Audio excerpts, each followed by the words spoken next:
Alors, j'ai mentionné à plusieurs reprises que les trucs qui me saoulaient, c'est les bouquins qui sont destinés à un public assez averti, mais qu'on caractérise quand même de littérature ado. Je crois que dans la lignée des choses qui m'énervent, c'est assez conséquent.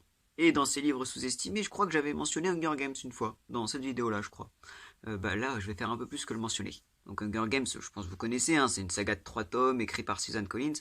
Je vais vous le résumer très très très rapidement, parce que je vais pas tout vous expliquer dedans, je vais surtout me focaliser sur quelques points pour vous expliquer à quel point Hunger Games c'est horrible, à quel point ça finit mal.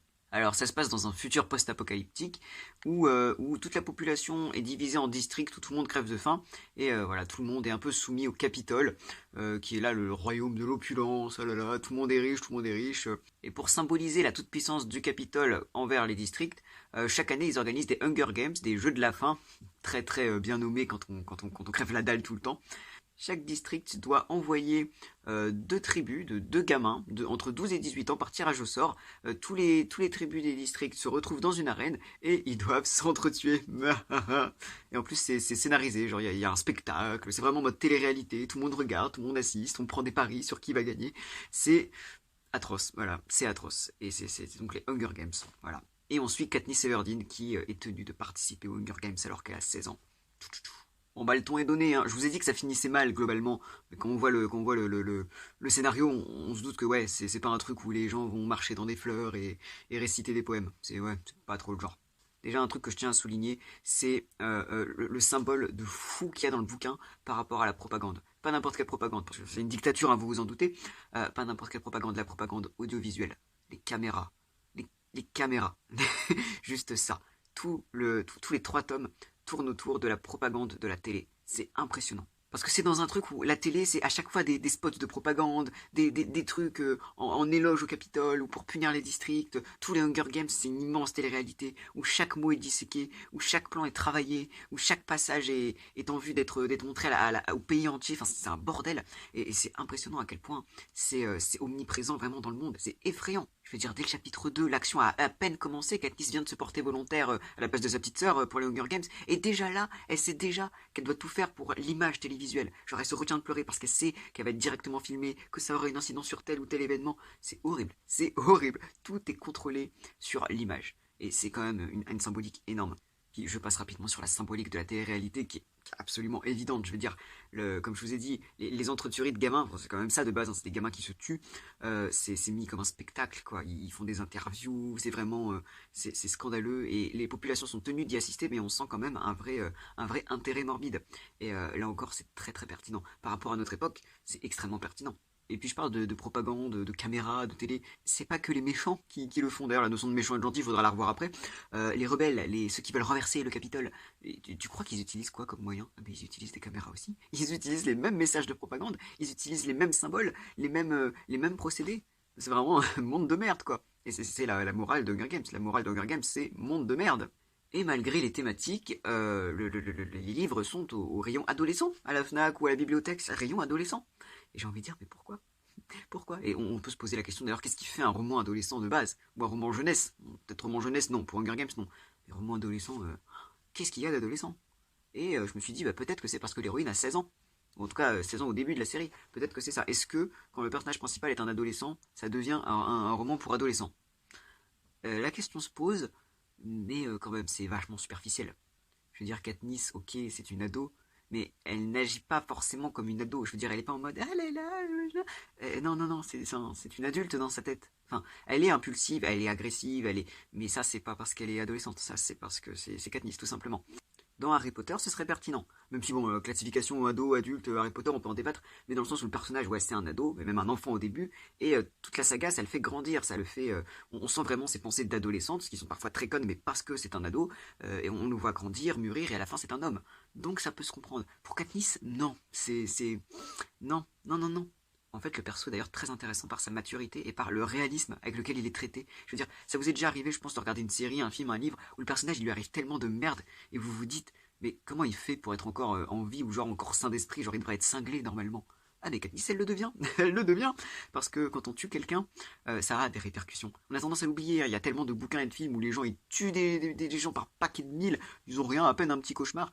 Elle, bah non, non, c'est compliqué, t'as été dans l'arène, tu t'es battu, t'as gagné, mais ça veut dire que t'as tué quand même des gens, parce que inutile de vous dire que les Hunger Games auxquels elle participe, elle les remporte, sinon il n'y aurait pas les 2 tomes. Je vous ai spoilé, mais bon, était-ce vraiment du spoil?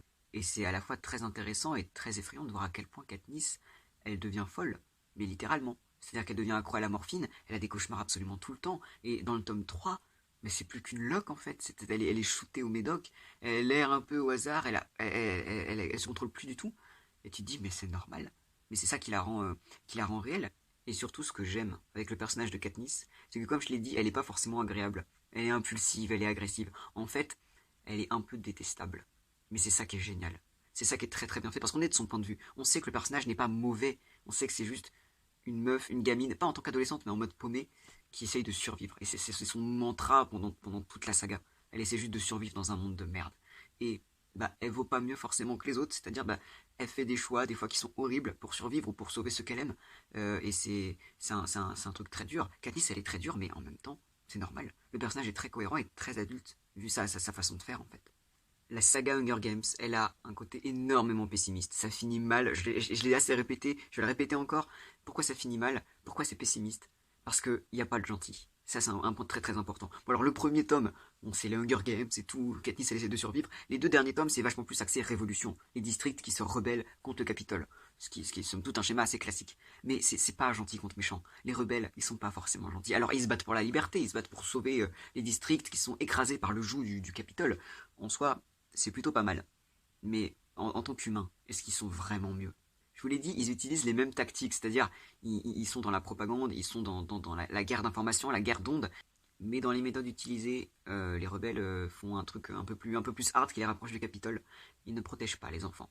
C'est un point essentiel de la saga, un point très très métaphorique, dans le sens où ce qui différencie l'homme du monstre, c'est qu'il ne protège pas les enfants, c'est qu'il s'en prend aux enfants, les enfants qui sont l'incarnation de l'innocence. C'est direct, hein. Les Hunger Games, c'est pas pour rien. C'est pas pour rien que c'est des enfants. C'est pour montrer la cruauté du Capitole, pour montrer qu'ils s'en prennent pour punir d'autres générations, des districts qui se sont rebellés, hein. C'est ça le plot twist. Pour punir les anciens, ils s'en prennent aux enfants. Et c'est même pas ils tuent les enfants, enfin pas directement. Ils poussent les enfants à s'entretuer. C'est encore pire. C'est encore pire. C'est pour ça que le Capitole en a de la haine pour lui au début. Parce qu'on se dit que c'est le diable, tu vois. Le président Snow, qui est l'antagoniste de la saga, on se dit c'est le diable. Comment il peut faire ça? Comment il peut tuer des enfants? C'est un peu le tabou ultime. Le tabou de guerre, on va dire qu'on n'a pas le droit de transgresser. Le côté, ok, il y a des affrontements et tout, les enfants c'est sacré. Ah bah, Hunger Games, ils s'en foutent complètement. Et les rebelles, là, les gentils, vous pensez qu'ils en ont quelque chose à foutre des enfants? Pas du tout. Mais alors, nada. C'est incroyable à quel point ils s'en foutent. Déjà, Katniss, alors elle a 16-17 ans, hein, je rappelle, aucun scrupule à l'utiliser et tout. Bon, alors on est en guerre, donc ça peut se comprendre. Il la tue pas, c'est cool. Mais alors, quand ils ont plus besoin d'elle, elle peut mourir, ils s'en foutent complètement. La Coin que j'arrête pas de lire, je dis Coin quand je lis, donc aucune crédibilité. Donc Coin, je vais l'appeler Coin, je m'en bats les couilles. Donc Coin, la chef des rebelles, elle est pas très très sympathique. Hein. C'est ouais, tu te bats pour la liberté, mais t'es quand même une connasse.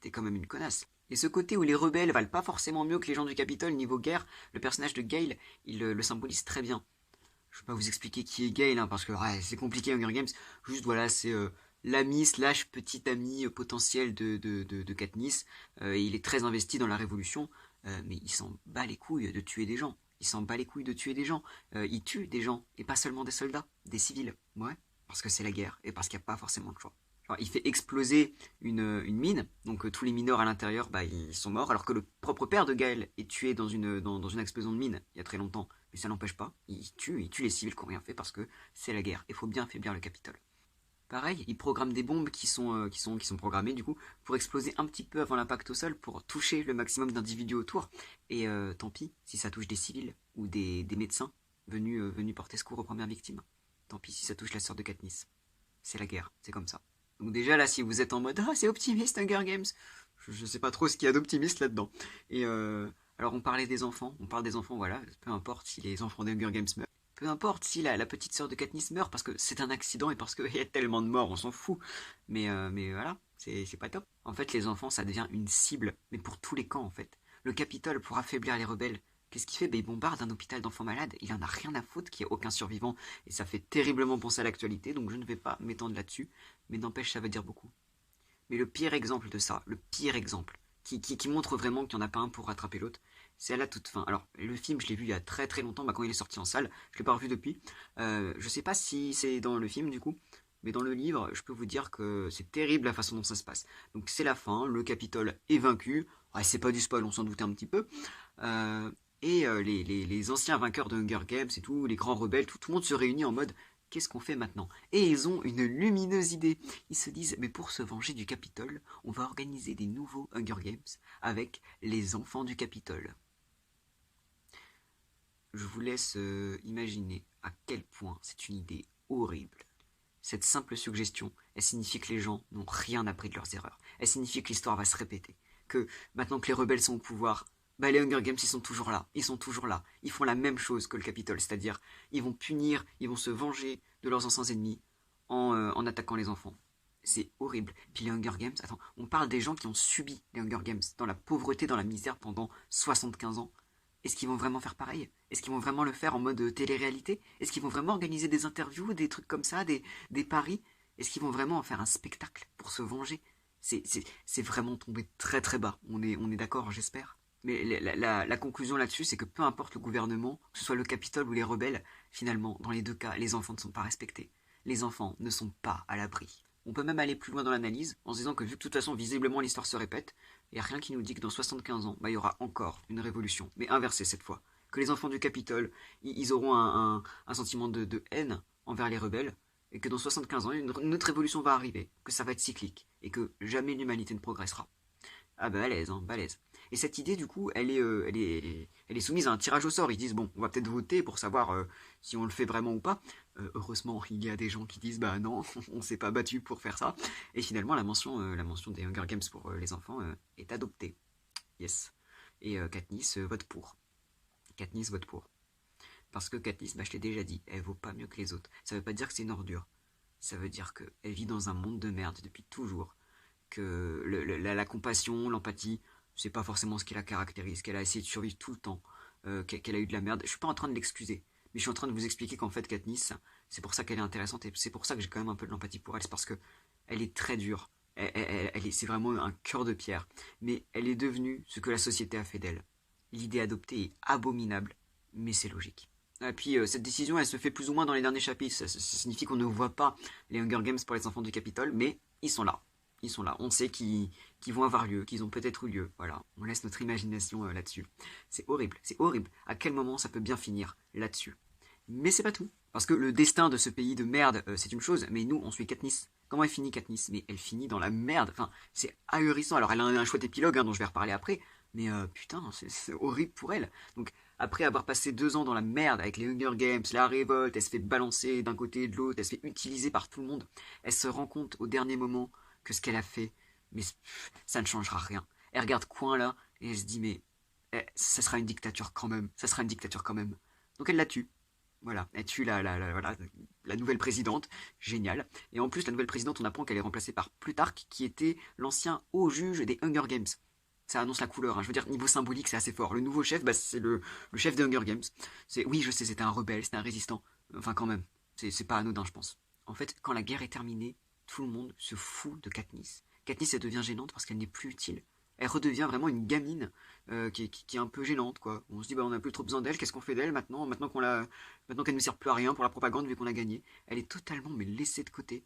Katniss, donc elle est emprisonnée parce qu'elle a quand même tué la présidente. Elle tente de se suicider parce qu'elle se rend compte que le monde est rempli de merde et qu'elle vaut pas mieux et qu'il n'y a pas de bonheur, quoi. Elle se rend compte qu'il n'y a pas de bonheur possible dans cette putain de société. C'est horrible, c'est vraiment horrible. Donc finalement, vu qu'on se dit, bah, on peut quand même pas la tuer, sinon ça va peut-être faire tâche, il décide de l'exiler pour punition à son ancien district qui a été rasé, hein. Il n'y a plus que des cadavres maintenant. Ils disent on la laisse là pour punition, mais en fait c'est juste pour s'en débarrasser un peu. Donc génial, c'est vraiment super. Super. Et on a quand même droit à un épilogue qui nous rassure un petit peu sur la vie de Katniss, mais qui respire quand même pas la joie. L'épilogue où on voit Katniss beaucoup d'années plus tard avec Pita, son chéri, dont je vais reparler très vite, et ses enfants. Et les enfants, c'est quand même important parce que pendant les 3 tomes, Katniss insiste sur le fait qu'elle a peur d'avoir des enfants, qu'elle ne veut surtout pas avoir d'enfants, parce qu'elle ne veut pas prendre le risque qu'ils soient choisis au Hunger Games ou qu'ils vivent dans un monde où il y a la guerre, et ça rejoint la thématique des enfants. Elle ne veut pas faire des enfants dans un monde où personne ne les protégera. C'est tout con. Et c'est rassurant comme de se dire que dans l'épilogue, elle a des enfants, qu'elle vit relativement en paix, mais si elle vit en paix, c'est parce qu'elle vit plus dans la société, c'est parce qu'elle vit dans son monde. Vraiment, la morale, la conclusion, c'est pour vivre heureux, vivez tout seul, quoi. C'est horrible. Donc elle vit avec son chéri, donc ils sont plus ou moins heureux, mais c'est quand même pas la folie. Katniss, elle est pas en mode ah tout va bien, lolilol. Non non non, elle a toujours des cauchemars très souvent parce que ce qu'elle a subi, ça va pas s'effacer. Elle a toujours, je crois, un suivi psy ou médicamenteux, mais elle est toujours voilà, elle est toujours sous médoc quoi. Et elle regarde ses enfants jouer, ça me terrorise cette phrase. Elle regarde ses enfants jouer au loin dans un pré, puis elle se dit vraiment ah là là, ils se rendent pas compte qu'ils sont en train de jouer sur un cimetière.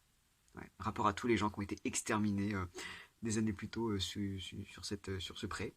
C'est horrible comme conclusion. Alors on est content pour elle parce qu'elle a trouvé la paix, elle a pu avoir des enfants, elle s'est éloignée de tout ça.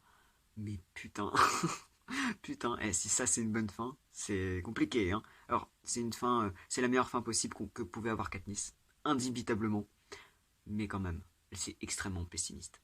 Du coup, j'arrive pas trop à voir en quoi c'est un roman pour ados spécifiquement. Alors on peut commencer à le lire à partir de l'adolescence, c'est clair. Mais quand même, pourquoi roman ado? Peut-être à partir de... Enfin, je sais pas, ça me gêne vraiment. Et il y en a qui disent ah mais c'est parce qu'il y a un triangle amoureux, donc c'est adolescent.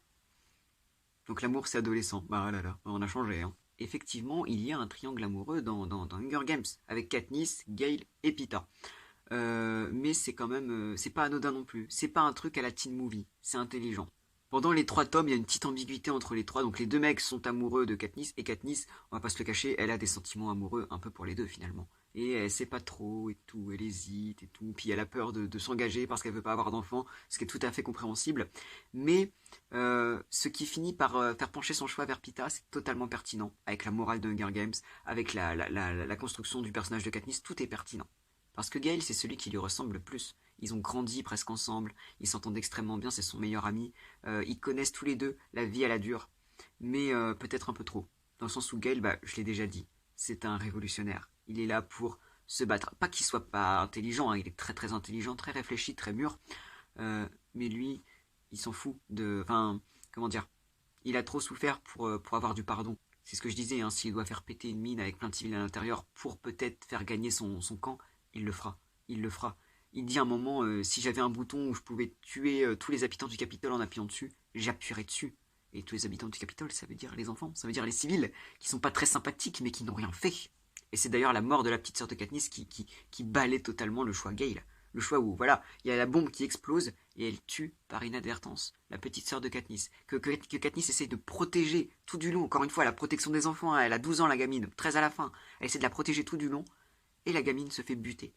Pas par une bombe du Capitole, par une bombe des rebelles. Sans faire exprès, hein, bien sûr, mais par une bombe des rebelles quand même. Et c'est vraiment horrible la façon dont Katniss revoit Gale à la fin et lui balance cette phrase qui est absolument horrible. Est-ce ta bombe qui l'a tué? Prends-toi ça dans la gueule, putain. Qu'est-ce que tu peux faire après?